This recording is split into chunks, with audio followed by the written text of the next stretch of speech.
Africa continues to have a low share in global trade despite existing preferential trade offers like the AGOA, designed to improve trade in developing countries. This is due to the continued trade barriers that restrict access to EU markets. This is why civil society organizations in the East African region have been meeting in Entebbe to discuss how EAC partner states can access European Union markets without any hindrance.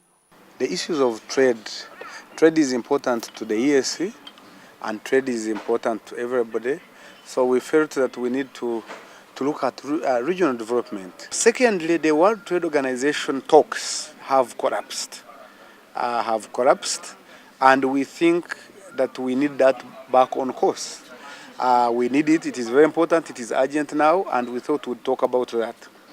Recently, East African member states signed an interim economic partnership agreement with the European Union. The Entebbe meeting resolved that the East African policymakers should negotiate for an equitable and just trade with the EU when signing a comprehensive economic partnership agreement next year.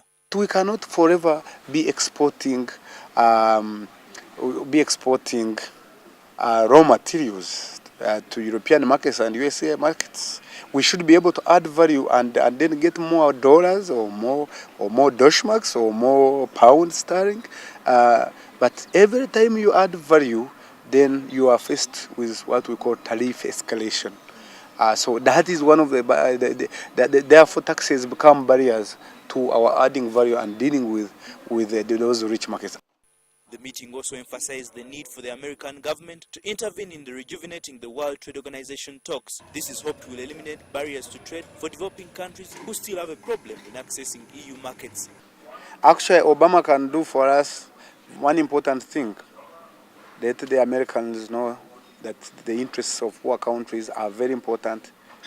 That while aid can come in form of aid for trade, what we need is markets. We need to export. We need to get foreign exchange, not via begging, but via working for it. The meeting attracted policymakers, farmer groups, trade associations, trade experts, and the private sector players. Michael Baleke, NTV Business.